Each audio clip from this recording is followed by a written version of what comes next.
कहानी राज ए खत रूही। स्थान हरियाणा का एक छोटा सा गांव। रात का समय। अमित एक सीधा सादा लेकिन जिज्ञासु लड़का रोज खेतों से होकर पुराने हवेली के पास से गुजरता था। एक रात उसने हवेली के बाहर मिट्टी में पड़ा एक पुराना लाल लिफाफा देखा। उस पर लिखा था, मत खोलना वरना मौत बुलाएगी। शुरू में अमित हंस पड़ा, लेकिन उसके अंदर कुछ बेचैनी थी।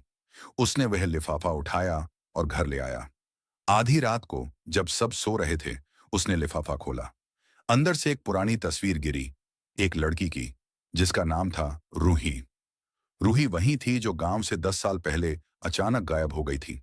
तस्वीर के पीछे लिखा था, मुझे ढूंढोगे तो खुद खत्म हो जाओगे। अगले दिन अमित ने बात को नजरअंदाज करने की कोशिश की, पर रात होते ही अजीब आवाजें सुनाई देने लगी।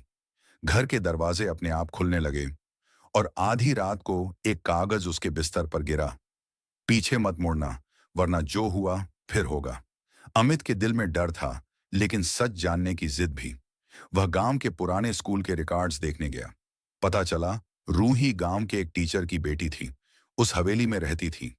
एक रात अचानक हवेली में आग लगी और दोनों पिता पुत्री लापता हो गए। लोग कहते थे हवेली श्रापित है। एक रात अमित टॉर्च लेकर हवेली पहुंचा। अंदर टूटी खिड़कियां, जले हुए फोटो फ्रेम, धूल और सन्नाटा। तभी एक पुरानी डायरी मिली। उसमें लिखा था, अगर तुम यह पढ़ रहे हो तो याद रखना, सच को जिंदा रहने नहीं दिया जाता। अचानक पीछे से किसी के कदमों की आवाज आई। अमित ने मुड़कर देखा। अंधेरे में एक परछाई खड़ी थी। धीरे धीरे चेहरा साफ हुआ। रूही की आत्मा। उसकी ठंडी आवाज गूंजी, सच ढूंढने आए हो तो तैयार हो जाओ। ये गांव वैसा नहीं है जैसा दिखता है। और उसके बाद अमित कभी गांव वापस नहीं आया। रूही की आत्मा के दिखने के बाद अमित का डर बढ़ चुका था, लेकिन उसका जिज्ञासु स्वभाव उसे पीछे हटने नहीं दे रहा था। हवेली के अंधेरे कमरों में टॉर्च की हल्की रोशनी पड़ रही थी। रूही की आत्मा ने धीमी ठंडी आवाज में कहा, अमित, यहां जो दिखता है वो सच नहीं है। मेरा गायब होना कोई हादसा नहीं था। ये गांव को छुपा रहा है। अमित ने कांपते हुए पूछा, रूही, उस रात क्या हुआ था? रूही ने हवेली की जली हुई दीवार की तरफ इशारा किया। अचानक एक पुराना दरवाजा अपने आप खुल गया। अंदर एक तहखाना था। धूल, मकड़ी के जाले और जले हुए लकड़ी के टुकड़े। वहां एक पुराना संदूक रखा था। संदूक पर लिखा था, जो खोला वही खत्म होगा। अमित ने डर के बावजूद संदूक खोला। अंदर कुछ पुरानी फाइलें, अखबार की कतरनें और एक रजिस्टर था। रजिस्टर में लिखा था, गांव का सच। शिक्षक और उसकी बेटी ने भ्रष्टाचार का पर्दाफाश करने की कोशिश की थी। उन्हें रास्ते से हटाने के लिए आग लगाई गई। सच दफन कर दिया गया। अमित के हाथ कांपने लगे। उसने रूही की ओर देखा। तो तुम्हारे साथ? रूही की आंखों से आंसू जैसे चमकते थे। हाँ, हमें मार दिया गया। मेरा शरीर कभी मिला ही नहीं। और अब मेरा सच दुनिया तक पहुंचाना तुम्हारा काम है।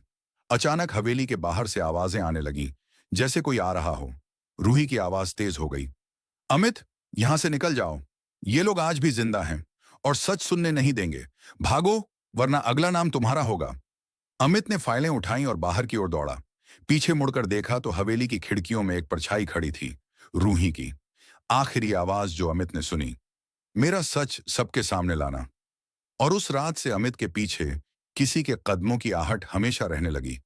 क्या आप चाहेंगे? रूही की आत्मा से मिलकर और हवेली से फाइलें लेकर भागते समय अमित का दिल तेज धड़क रहा था।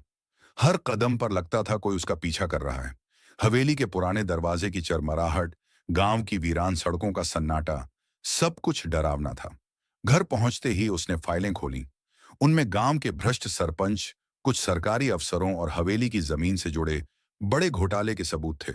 लिखा था, रूही और उसके पिता ने इस सच को उजागर करने की कोशिश की थी। उन्हें चुप कराने के लिए आग लगा दी गई। सबूत गायब कर दिए गए। अमित को समझ आया कि रूही की आत्मा क्यों बेचैन है। वह चाहती थी कि उसका सच सामने आए। अमित ने तय किया कि वह इस सच को दुनिया के सामने लाएगा। अगले दिन वह उन फाइलों के साथ शहर गया और एक बड़े पत्रकार को सबूत सौंपे। अखबार में अगले दिन हेडलाइन थी, गांव का घोटाला बेनकाब, निर्दोषों की मौत का सच सामने आया। खबर फैलते ही पुलिस ने कार्रवाई शुरू की। गांव के सरपंच और कुछ अफसरों की गिरफ्तारी हुई। हवेली को सरकारी जांच के लिए सील कर दिया गया। उसी रात अमित फिर हवेली के पास गया। इस बार हवेली में सन्नाटा था, लेकिन डर नहीं था। हवेली के अंदर एक हल्की रोशनी चमक रही थी।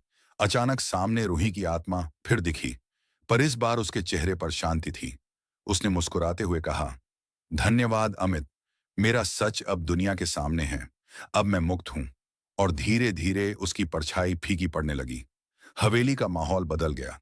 सन्नाटा टूट गया, जैसे हवेली का श्राप हट गया हो। अमित ने आखिरी बार हवेली की ओर देखा और फुसफुसाया, रूही, अब तेरी कहानी पूरी हो गई। हवेली की खिड़कियों में आखिरी बार एक हल्की सी चमक दिखी और फिर सब खामोश हो गया।